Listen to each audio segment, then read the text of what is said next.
Bonjour tout le monde, pendant que tout le monde teste des téléphones hors de prix qui se plient dans tous les sens, je me suis dit que j'allais plutôt regarder du côté des meilleures ventes chez Amazon pour faire un petit test qui serait plus utile à tout le monde.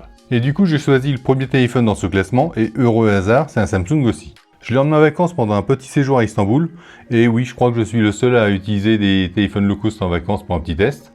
Donc je vous présente les résultats tout de suite. Alors tout d'abord, ce Galaxy A06 n'est pas tout neuf parce qu'il est sorti en août 2024, mais pas officiellement, puisqu'il n'apparaît pas sur le site de Samsung par exemple. Par contre, il est disponible sans problème sur les sites courants, comme Amazon par exemple. Alors il faut savoir qu'il y a aussi une version 5G de ce téléphone qui existe, mais elle n'est pas sortie en Europe. Attention, je vous présente ici un test de téléphone low cost, donc il n'est pas question de le comparer à des mobiles qui coûtent 2, 3 et jusqu'à 10 ou 20 fois plus cher. Je vais plutôt vous indiquer au final comment le situer par rapport à un Xiaomi Redmi A5, déjà testé sur la chaîne, qui est une excellente proposition dans ces mêmes tarifs.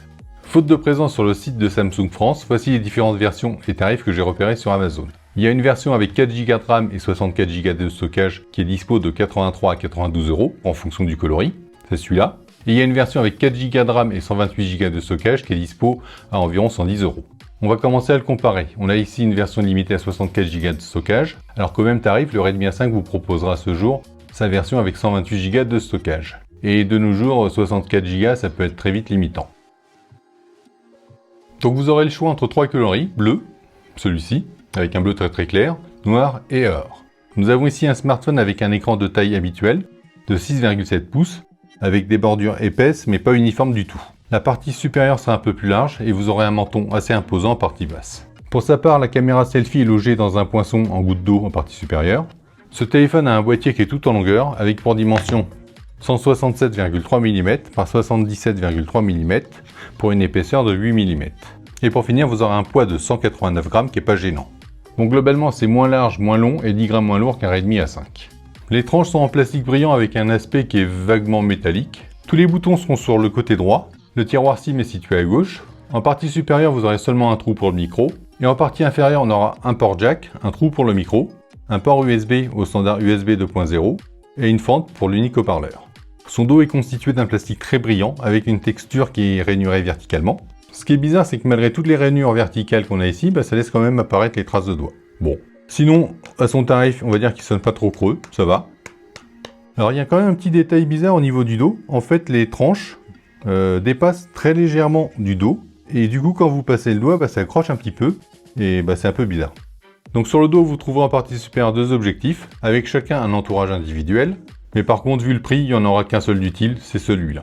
Enfin, le capteur d'empreinte est situé sur le bouton on-off. Globalement, on peut dire qu'il marche pas trop mal, mais ce n'est pas le plus réactif et il aura parfois tendance à pas vouloir vous reconnaître. Après, c'est pas le pire que j'ai rencontré ce jour. En matière de protection, ça va aller assez vite. J'ai cherché, mais j'ai pas trouvé d'informations sur la protection du verre ou du boîtier. Donc, faute de protection et en l'absence d'accessoires dans la boîte, il faudra acheter un verre de protection et une coque et ne pas le plonger dans l'eau. Un petit mot sur les vibrations, ici c'est du classique, ça fonctionne normalement, et de toute façon, il ne faut pas espérer avoir du haptique à ce prix. Vu son tarif, il faudra se contenter ici d'un écran classique. C'est un écran LCD PLS de 6,7 pouces, avec une résolution qui est seulement en HD+, de 720 pixels par 1280 pixels, pour une densité de pixels plutôt faible de 262 points par pouce. Pour ma part, je trouve pas cette faible résolution vraiment gênante. Vous inquiétez pas, même si on sent un petit manque de finesse, vous aurez quand même beaucoup de mal à ressentir ou à voir les pixels. La luminosité de l'écran sera faiblard avec une valeur de 560 nits, donc pas de miracle, ce sera pas top en plein soleil, mais il faut noter que c'est quand même mieux que le Redmi A5. Avec tout ça, le rafraîchissement de l'écran sera aussi faible, avec seulement 60 Hz. Et oui, c'est plutôt faible, on voit pas ça beaucoup de nos jours, sauf sur iPhone. Alors malgré ces faibles caractéristiques, c'est pas vraiment un mauvais écran. On a de belles couleurs. Le contraste est plutôt satisfaisant pour un écran LCD avec une valeur de 1484 pour 1, donc ça c'est bien. Le rafraîchissement est de 60 Hz seulement, mais il n'y a aucun effet de traînée, donc ça rend les slides plutôt propres. Par contre, il faut noter que la mise à jour majeure, que je vais vous évoquer un peu plus tard, a un petit peu diminué la qualité des slides.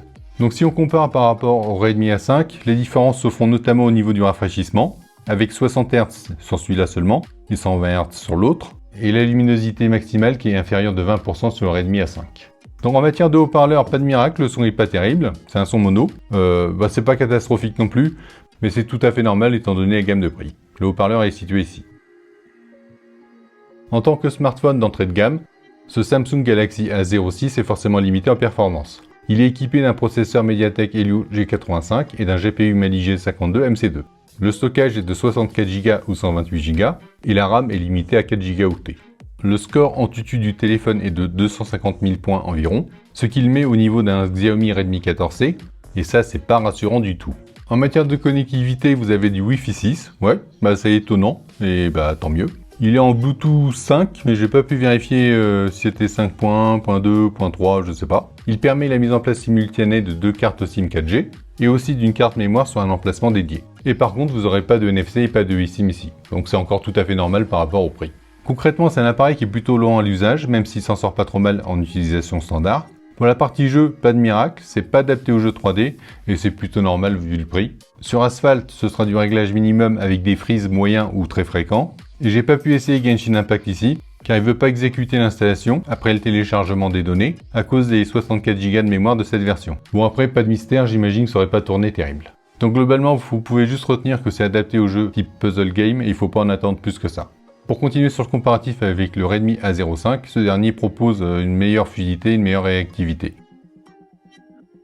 Ce Samsung Galaxy A06 fait apparaître 2 objectifs, mais il faut savoir qu'il n'y en a qu'un seul qui sera opérationnel.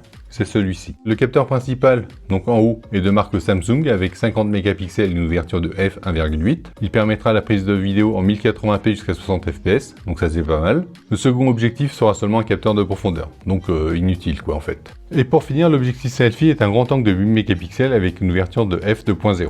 Globalement, c'est loin d'être un photophone, mais il s'en sort pas trop mal pour son prix. Déjà, il faut noter que vous aurez de temps en temps des déchets avec des photos floues. Je pense que c'est un problème d'autofocus, rien de grave. Ensuite, au niveau des couleurs, c'est globalement juste. Vous aurez des variations de luminosité qui seront assez bien gérées. Il ne faudra pas aller chercher des détails tip-top, mais il s'en sort plutôt bien quand vous avez une bonne luminosité. En faible, voire en très faible luminosité, vous aurez un résultat qui est correct, même si on voit en zoomant que c'est pas net du tout en fait, c'est un peu flou. En matière de photos, vous pouvez retenir que c'est pas catastrophique et que c'est correct pour le prix. Pour la partie vidéo, c'est un cran en dessous en matière de netteté. Alors la plage dynamique n'est pas trop mal gérée, mais les résultats sont quand même un peu aléatoires au niveau du rendu. En fait, parfois, l'image est un peu floue, il peut y avoir une sorte de voile, où la netteté peut être un peu trop boostée. Pour la partie stabilisation, c'est bien, mais pas top. On va dire que c'est correct pour le prix. Et pour finir, vous aurez quand même un résultat, on va dire, compréhensible, avec une faible luminosité.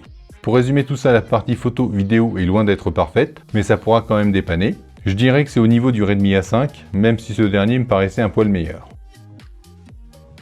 En matière de mise à jour, il est prévu 2 ans de mise à jour majeure et 4 ans de mise à jour de sécurité. J'ai déballé ce Galaxy A06 sous One UI 6 et Android 14. Pendant ma période de test, j'ai pu mettre à jour ce dernier vers One UI 7 et Android 15. Donc il faut retenir qu'à ce jour, en août 2025, il ne restera plus qu'une mise à jour majeure. Bon, j'en ai déjà parlé tout à l'heure, il me semble, mais il faut quand même noter que le téléphone est devenu un chouïa moins fluide lorsqu'il est passé sous One UI 7, mais bon, c'est pas catastrophique. Concernant l'OS, c'est ce qu'on trouve sur les autres appareils Samsung du moment, mais avec beaucoup moins de fonctions. À l'exception de Google Gemini qui est installé, vous n'aurez pas de fonction IA. Il faut noter que Gemini n'aura pas la fonction entourée pour rechercher. La fonction Navbar, celle qui correspond au Dynamic Island, mais en partie inférieure du téléphone, est présent, mais il marche avec très peu d'applications. Bon, en résumé, je vais pas aller très loin, c'est du One UI avec tout ce qui va en matière de personnalisation, mais sans les fonctions moyennement ou très avancées.